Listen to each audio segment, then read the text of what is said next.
Hello to all of our friends out there in YouTube land. It's your good buddy Philtastic Phil here, joined by my beautiful wife. Hi. And our little girl who I thought was going to, for a second. Welcome back to the channel. So we just finished watching episodes 1 and 2, the 2-episode premiere of X-Men 97 on Disney Plus. So we're going to go into a review. Well, let's just get started. So, honey, just to set the table a little bit, I think anybody who's watched us interact before on our channel knows that you're not necessarily an X-Men fan. Is that correct? So, did you watch the animated series? Before this? Yes. No. I tried to get you to watch some of it, and I remember you were like, not for me. Yeah. Right. So, first impressions. You want to talk about the episodes together, or how do you want to talk about it? Together. Okay, so what are your initial thoughts here? I thought the first episode was good. The second, not so much. Like the second, I was kind of checked out. I don't know why. I thought it was a little bit more dragged out, a little bit more boring. I thought there was a lot that happened in the second one. I don't know. It wasn't as captivating to me as the first. There were some big moments in that. And there was. But really setting the tone for the rest of the series. By the way, I should have said this before. We didn't say anything yet, but if you haven't seen the episode yet, you might want to wait to watch this one because spoilers. Okay. So let me start by asking, did you know, are there any characters, I'm trying to figure out how to phrase this. I know that you didn't know all of the characters going in. Mm-hmm. Coming out of it, do you know who they all are? Not all, but most, yeah. Okay, who are some of the characters that you who are some of the characters you didn't know at first, and now you're like, oh, okay, I kind of get Jubilee. Okay. Jean.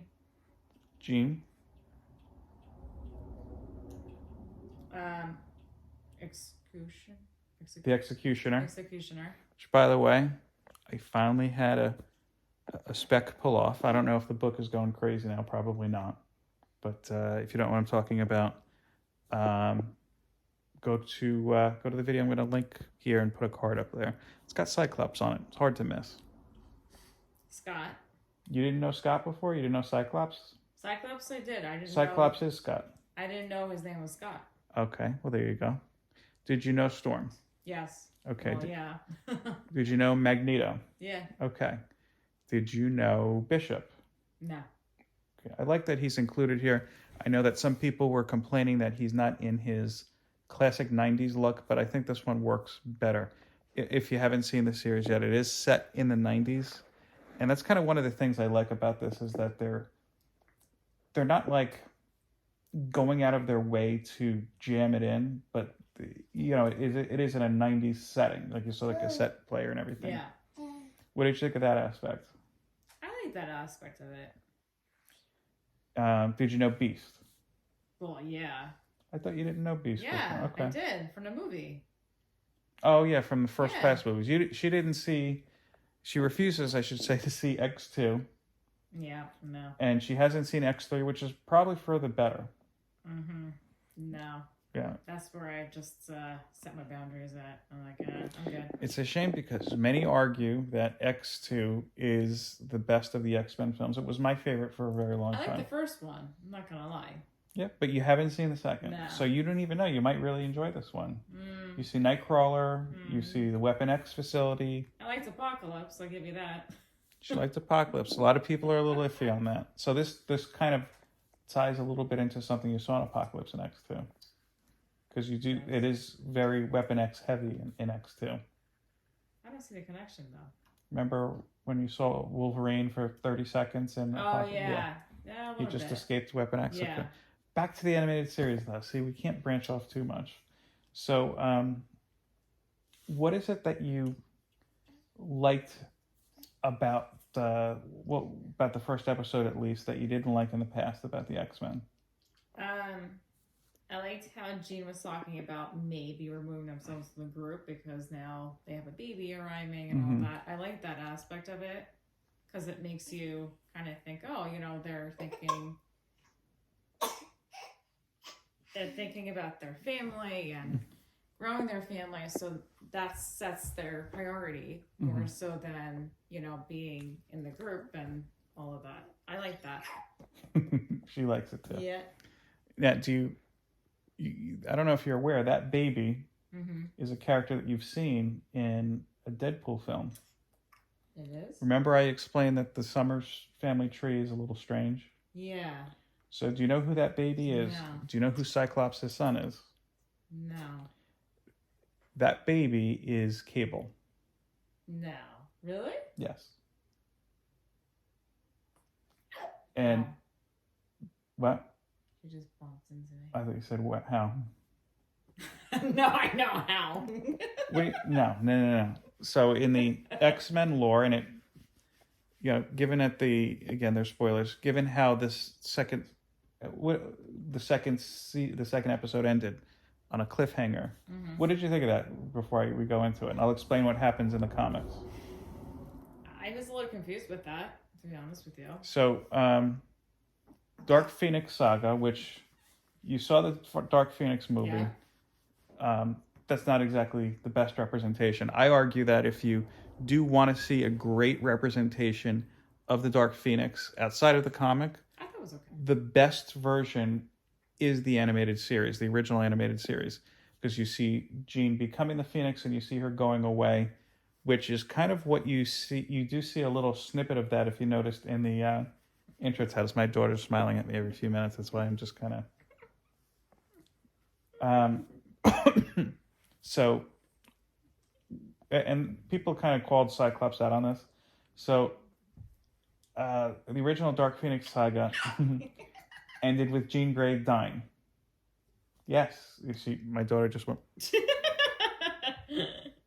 Right? She had pled for Wolverine to kill her because she was out of control.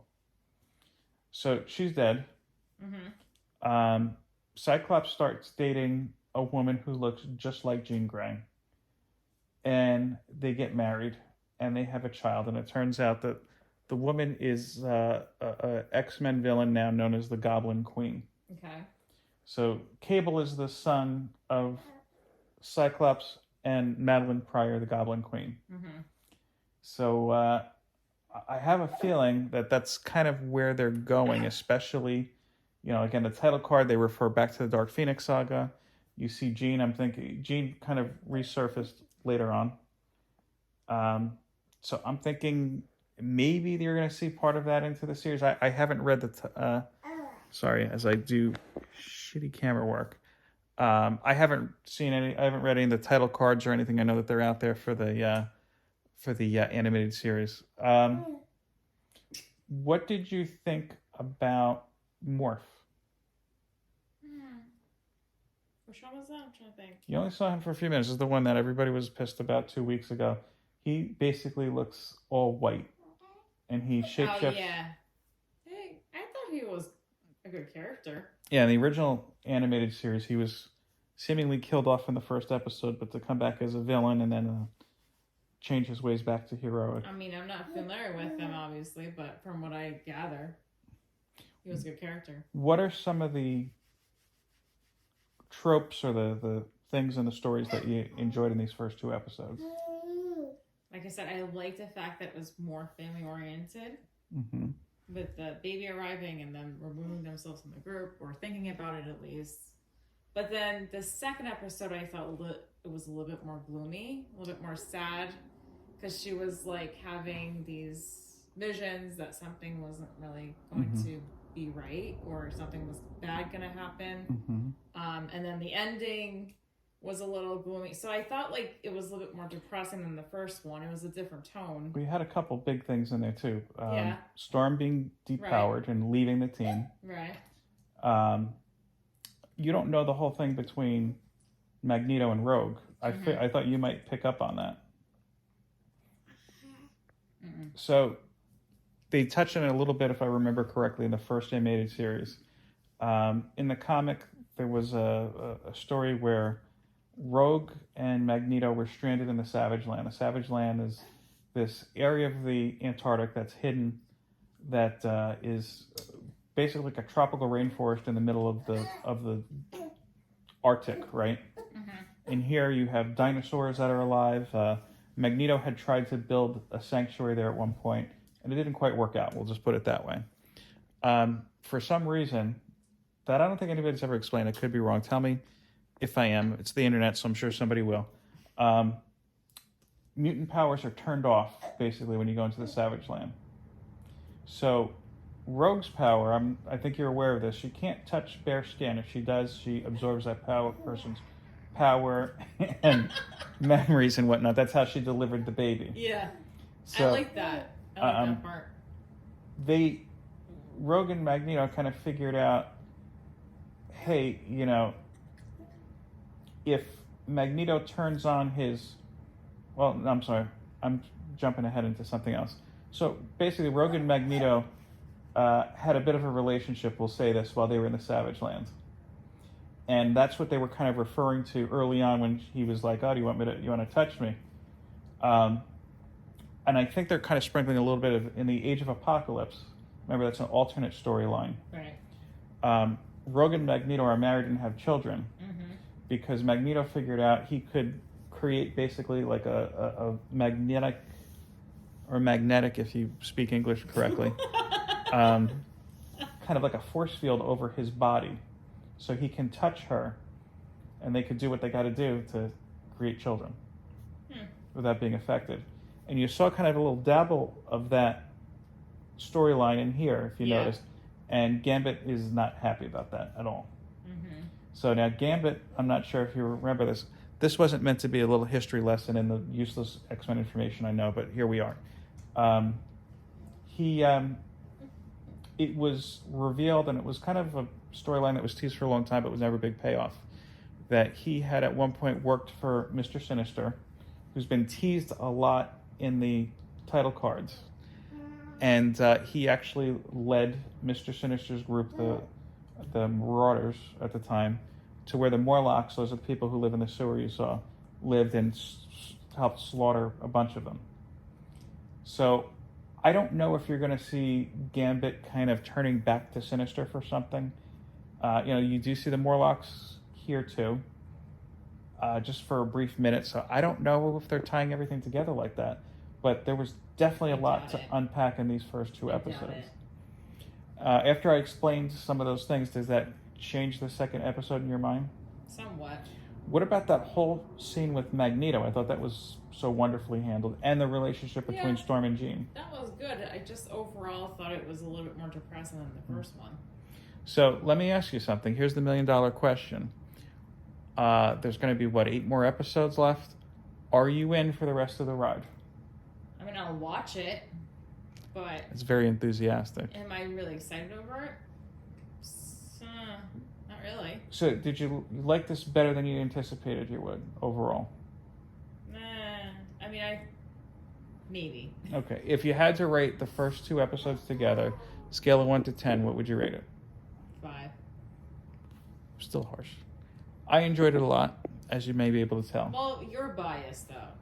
Come on. I'm not biased. Yes, you are. If it was you're an X-Men fan, and so no matter what it is, you're gonna like it. But because I didn't like Apocalypse all that much. Yeah, you did. I thought it was just okay. You liked it, though. I didn't like Dark Phoenix. You want to go there with Dark Phoenix?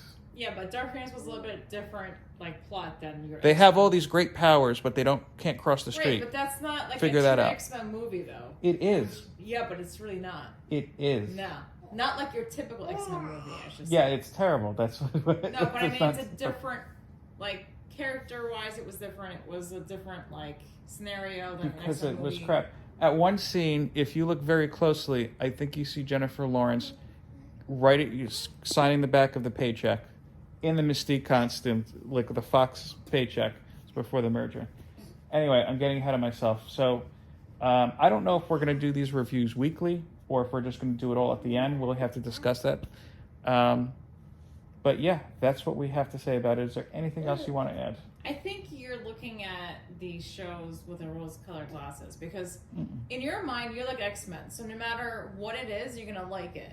But again, But see, as a third party person, like, or as a outsider who doesn't like X-Men, like, I'm looking at it from, like, you know, objective standpoint. but Like, okay, but you know, say this that, is but again, okay. I point out I didn't like Dark Phoenix. Mm-hmm. Apocalypse was just okay. Mm-hmm.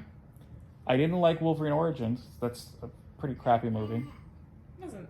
Wait, did we watch No, that? that's the one where, remember the first time you see Deadpool, where he's not Deadpool, really? Oh, yeah. That was pretty crappy. That wasn't that bad. No, that was pretty That wasn't terrible. bad.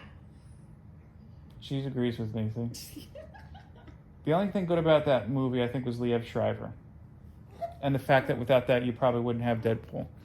And, what else? I didn't like New Mutants. Yeah, that wasn't good. See? Yeah, no. So I don't say, oh, this is a Marvel thing, I Mutants have to was like a it. whole different movie, though. Come on. Yeah, it was crap. No, they're X-Men. Yeah, but it was like. By the way, did different you X-Men. realize, I don't know if you remembered Sunspot, Mhm. well, they didn't, I don't think they referred to him as Sunspot in the first episode, Yeah. but that was Sunspot from the New Mutants. I don't remember who that is. Bobby, the guy that Jubilee was helping out. Oh, okay. Yeah. By the way, I didn't ever watch the X-Men Evolution cartoon. Was Jubilee mimicking the infamous dance moves from that? People let me know in the comments. And hashtag dance moves, and we'll give you an entry into the giveaway, which will probably happen at some point. I don't know. When we hit Road to 1,000, because I'm so cheeky and cheery on that, as you could say. But no, and look at there's been a lot of Marvel projects as of late I haven't liked. Thor, Love and Thunder. Oh, yeah, that was horrible. Yeah. Yeah. So I'm not That's looking not at it. X-Men, though. Come on. Okay, but even I demonstrated with the X-Men related stuff. Uh-huh. It's not that I'm incapable of saying, hey, look, X3, I saw in the movie theater when it came out. I don't even know how many years ago at this point. I still get pissed thinking about that movie. Mm. That is the worst of the X-Men films. Worse than the Dark Phoenix. Never seen it. Yes, and you're welcome to that. Not even Vinnie Jones and Ellen Page could save that. Anything else? Thank you for watching. Peace, love, and comics.